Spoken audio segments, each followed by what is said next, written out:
Hello दोस्तों, कहानियों का दौर चैनल में आपका स्वागत है। हमारी आज की कहानी है कृष्ण ने द्रौपदी के पुकारने का इंतज़ार क्यों किया। तो चलिए कहानी शुरू करते हैं। महाभारत में दूध क्रीड़ा के समय युधिष्ठिर ने द्रौपदी को दांव पर लगा दिया था और दुर्योधन की ओर से मामा शकुनी ने द्रौपदी को जीत लिया। उस समय दुशासन द्रौपदी को बालों से पकड़कर घसीटते हुए सभा में ले आया।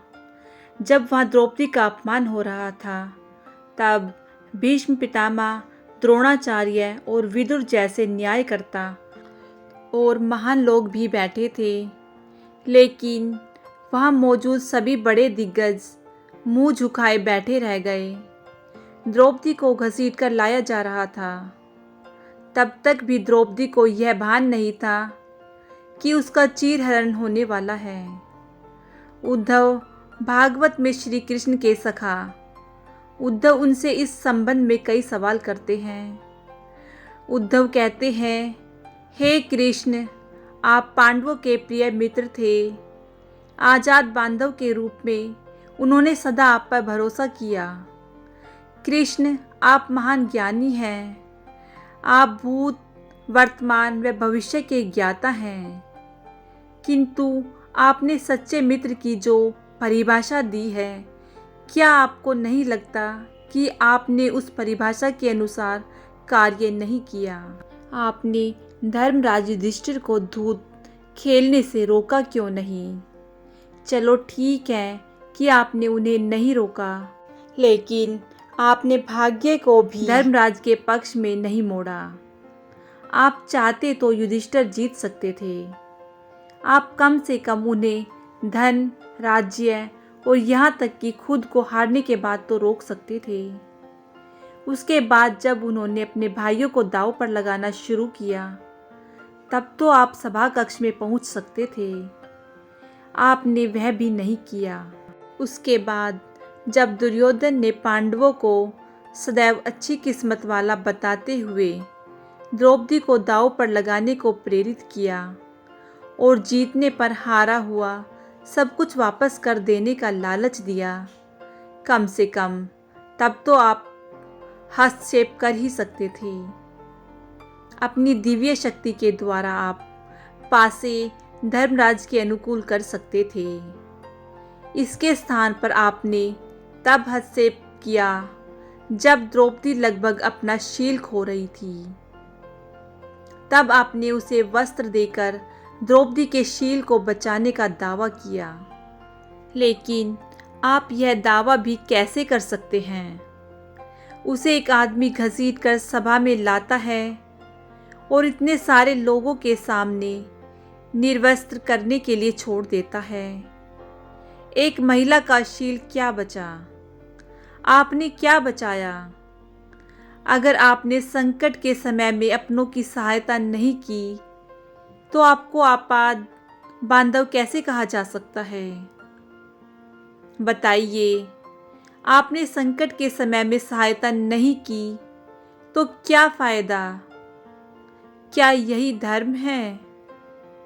इन्हीं प्रश्नों को पूछते पूछते उद्धव का गला रूंध गया और उनकी आंखों से आंसू बहने लगे। भगवान श्री कृष्ण मुस्कुराते हुए बोले, प्रिय उद्धव, यह सृष्टि का नियम है कि विवेकवान ही जीतता है। उस समय दुर्योधन के पास विवेक था, धर्मराज के पास नहीं। यही कारण रहा कि धर्मराज पराजित हुए। उद्धव को हैरान परेशान देखकर कृष्ण जी आगे बोले, दुर्योधन के पास जुआ खेलने के लिए पैसा और धन तो बहुत था, लेकिन उसे पासों का खेल खेलना नहीं आता था। इसलिए उसने अपने मामा शकुनी का दूध क्रीड़ा के लिए उपयोग किया। यही विवेक है। धर्मराज भी इसी प्रकार सोच सकते थे और अपने चचेरे भाई से पेशकश कर सकते थे कि उनकी तरफ से मैं खेलूंगा। जरा विचार करो कि अगर शकुनी और मैं खेलते तो कौन जीतता? पासे के अंक उसके अनुसार आते या मेरे अनुसार? चलो इस बात को जाने दो। उन्होंने मुझे खेल में शामिल नहीं किया, इस बात के लिए उन्हें क्षमा किया जा सकता है। लेकिन उन्होंने विवेक शून्यता से एक और बड़ी गलती की, और वह यह कि उन्होंने मुझसे प्रार्थना की कि मैं तब तक सभा कक्ष में न आऊं जब तक कि मुझे बुलाया न जाए, क्योंकि वे अपने दुर्भाग्य से खेल मुझसे छुपकर खेलना चाहते थे। वे नहीं चाहते थे मुझे मालूम पड़े कि वे जुआ खेल रहे हैं। इस प्रकार उन्होंने मुझे अपनी प्रार्थना से बांध दिया। मुझे सभा कक्ष में आने की अनुमति नहीं थी। इसके बाद भी मैं कक्ष के बाहर इंतजार कर रहा था कि कब कोई मुझे बुलाता है। भीम, अर्जुन, नकुल और सहदेव सब मुझे भूल गए, बस अपने भाग्य और दुर्योधन को कोसते रहे। अपने भाई के आदेश पर जब दुशासन द्रौपदी को बाल पकड़कर घसीटता हुआ सभा कक्ष में लाया, द्रौपदी अपनी सामर्थ्य के अनुसार जूझती रही। तब भी उसने मुझे नहीं पुकारा। उसकी बुद्धि तब जागृत हुई जब दुशासन ने उसे निर्वस्त्र करना प्रारंभ किया।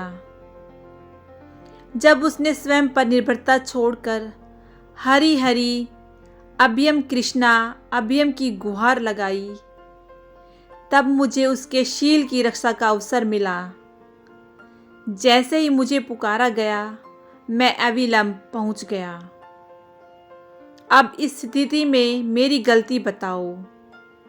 उद्धव बोले, कान्हा, आपका स्पष्टीकरण प्रभावशाली अवश्य है, किंतु मुझे पूर्ण संतुष्टि नहीं हुई।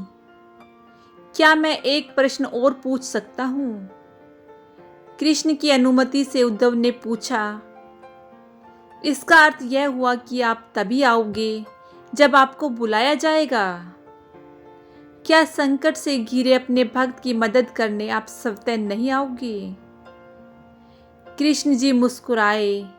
उद्धव, इस सृष्टि में हरेक का जीवन उसके स्वयं के कर्म फल के आधार पर संचालित होता है। न तो मैं इसे चलाता हूँ और न ही इसमें कोई हस्तक्षेप करता हूँ। मैं केवल एक साक्षी हूँ। मैं सदैव तुम्हारे नज़दीक रहकर जो हो रहा है उसे देखता हूँ। यही ईश्वर का धर्म है।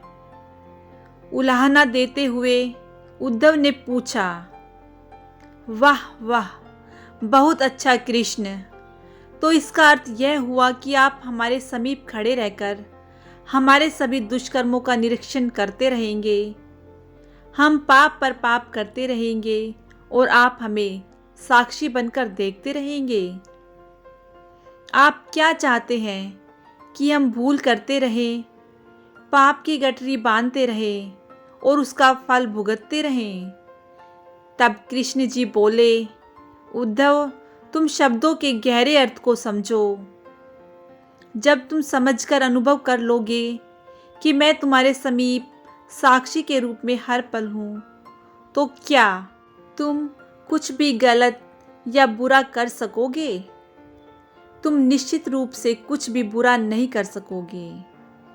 जब तुम यह भूल जाते हो और यह समझने लगते हो कि मुझसे छुपकर कुछ भी कर सकते हो, तब ही तुम कठिनाइयों में फंसते हो।